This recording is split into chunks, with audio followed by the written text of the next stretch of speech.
Running a business comes with a lot of what-ifs. But luckily, there's a simple answer to them. Shopify. It's the commerce platform behind millions of businesses, including Thrive Cosmetics and Momofuku, and it'll help you with everything you need. From website design and marketing to boosting sales and expanding operations, Shopify can get the job done and make your dream a reality. Turn those what-ifs into... Sign up for your $1 per month trial at shopify.com/special offer. 100 You've interviewed 450 people so far who have had to do part-time jobs before doing creative stuff full-ish time. Yeah, isn't that every artist? I mean, it's pay to play. No, it's not, because there's trust fund babies. So you can't have a trust fund baby on this podcast. No trust fund babies allowed on this pod, if that's the concept of the pod. Well, there's a subtext to everything, right? The trust fund baby subtext, or yeah, it's the subtext that if your parents are giving you money so that you can go on tour all the time and have all the time in the day to write a song, right? Then usually that comes out of the interview. And I have had people who have outed themselves on the show. Hey, it's not my role to tell people what they are. We can't make any. You can't assume. You as a journalist, you should be exposing people, though. You need to be exposing the people that have blue highlighted parents on their Wikipedia page. Yeah, but I think they expose themselves. Yeah. No, that you're doing it. You're giving them enough rope to hang themselves. Exactly. Give them enough rope. That's it. You did community radio. Community Garden Radio is a great radio station in London. Community radio. You did it for how many years? I started interning at an NPR affiliated station in like 2007 or so. And sort of continued from there. Before even that, I used to cook pizza at an Italian restaurant, cook and cut pizza every weekend, multiple hours a week. If I wasn't on the ovens, I was in the back doing dishes, cleaning out the walk-in cooler. I feel like in some respects I learned more about grinding there than I did like working in radio, because I mean that was a tough ass job. That was a nasty, crazy ass job. And going in, being in food service, there's, you don't really have a second to kind of think for yourself and to even like think about anything. And I think as big music fans, I think once you stop doing something like that and you get a bit more time in your day, you're like, wow, I can really fill this up with listening to music. No, it's actually the same in terms of like being in the pizza kitchen during, dinner rush. It's like this total mosh pit frenzy. And there's too much stuff to pay attention to. And just like in the world of music, it's this complete mosh pit frenzy, and there's stuff going on all the time. And there's too much stuff to pay attention to. On my first day working at the pizza place, there's like a scar on my thumb that you could see over there. Oh, yeah. That's still there. Where I accidentally rolled the pizza cutter rolled the pizza cutter onto my thumb over someone's calzone. And then I bled all over their calzone. And then they had to throw the calzone away. And then we bandaged my hand up.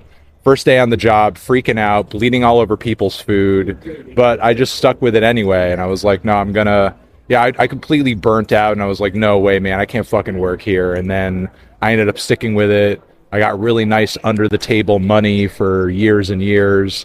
I ended up paying off my college loans with it. I saved up all the money that I worked under the table. What? At the pizza place to pay off my college loans. Good on you. Yeah. I mean, it was like really nice under the table money, and it was, and I was saving all of it. I wasn't like spending any of it. You say under the table, is that tips? That's cash tips? It's not tips. It's like, it was tax free. I was not like, getting a properly sort of like signed off hourly wage. I was getting paid, just sort of like, just no tax. Well, you're not the first person on this podcast to bleed all over somebody's food while serving it. Matt Maltese did exactly the same thing. Oh, okay. Well, we share that in common. When you doing those kinds of jobs, did it give you a kind of work ethic that you still have today? Did it teach you something? Yeah, I think so. I mean, it sort of felt nice. It is as tough and as arduous as the job was. It felt nice to be able to sort of like feed people, give people something that they really want. It wasn't all just sort of a pain in the ass. You got to talk with the customers. You got to see people. I mean, the pizza that we made was really good. I think it's some of the best pizza in the place where I live. Yeah. And it was nice to be able to see some people during what is essentially like the highlight of their day. It's like I'm really, I've had a tough day, it's miserable. But one thing I'm looking forward to is this amazing pizza, and they're here to, get the thing they're looking forward to most. And, sort of giving people what they want in that sense, it sort of, I think, kind of prepared me to grind to just like push out this content as much as possible. Yeah, I mean, there's something in the needle drop about that. You're giving people something they want. People, when they get home from work, they're going to click onto your channel because they want to know about your thoughts on music. They want to hear from their favorite bands, hear about new releases. That's it, right? Yeah, no, I would hope so. I would hope that's what they want. Either that, or they just want to get pissed off about some opinions. When they go on the internet, just to break their day up. Being a YouTube creator, I mean, I don't know when it started, probably sometime in the last 15 years, right, that people were doing it, being like, this is what I do. Yeah. Doing that in music is a very new thing, and like you're certainly like leading the pack there in terms of being like the figurehead of people, the person that people go to when they find out about new releases. What is it that has kept you going from the very start? Because of course you must, I mean, how many videos did you do before? I don't know, you got, I don't know, what's like an arbitrary number, like 20,000 subscribers, 100,000 subscribers. You know what I mean? There must have been enough times where you were like, well, if I give up, no one would know. No one would care. Yeah, I mean, during the way I kind of gauge the timeline is really like how long it kind of took me to sort of like start doing it in a way where it was self-sustaining. I think the needle drop started in some form or fashion in like 2007 as a podcast, and then it was maybe about 2011 that I was actually able to sort of like start working at the pizza place a little less and like start just doing more hours for myself. And then by 2012, I think it was like a full-time thing. And, full-time meaning I was able to pay my rent with it, Within 5 years, that's pretty good going. Sure, yeah, no, absolutely. Like, I wasn't like balling out on the YouTube money that I was making, but it was like it was a legitimate full-time thing. To make you think I'm going to carry on doing this. Yeah. And prior to that point, I think every month I'd have an existential crisis about like at least, 1 or 2 days a month. Like, what am I doing? What's the point of this? Why, and I mean, to be fair, I still have that now. It's just maybe now every 6 months, So, but I mean, simultaneously, while I'm sure that sounds like concerning or kind of lame to think for somebody who's in my position, I feel like that also kind of puts me in a place where I'm always thinking about like, are things getting stale? How can I improve stuff, or how can I make sure I stay on top of my game so that I'm not slipping? Because the last thing I want to do, I mean, I guess I'd rather be in a position where I'm always questioning myself than be in a position where I'm complacent and I'm just thinking like, oh, I'm just like the best, and I'm just good, and I don't need to worry about doing what I do well, or improving it anyway, or changing things up, or experimenting, or, venturing out of my comfort zone because I'm just great and everybody should just be convinced of my greatness because I am, which, I mean, that's like an unrealistic position to have, especially for somebody who's in my place. I mean, I know I've put in a lot of work to get where I am, and it took a lot of time, and it took a lot of content, and it took a lot of effort. But I mean, at the end of the day, like, I'm just a guy with a fucking opinion, Like, I'm not God's gift to anything.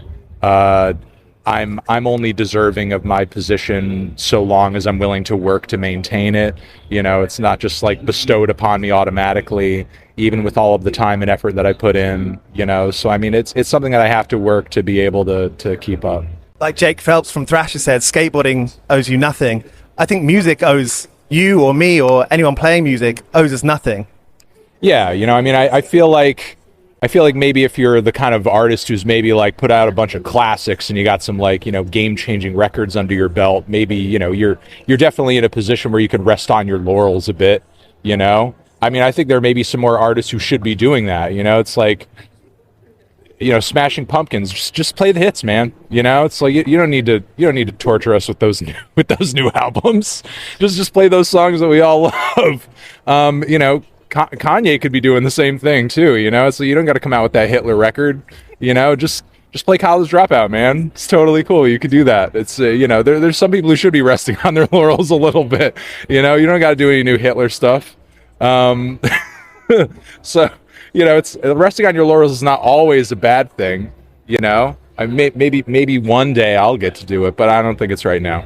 Just to finish off, is there a period of your life, when you were doing the needle drop, when you were doing music journalism, that you were like, okay, maybe I should give up now? And what brought you back from that? Oh, I don't know. I mean, right now I'm going through a tough time. I'm depressed as fuck. Part of me doesn't want to be here because I hate leaving the house. Every single time I have to look at my body full from top to bottom on a camera, I have like, an out-of-body dysmorphic experience where I just hate looking at myself and I want to die.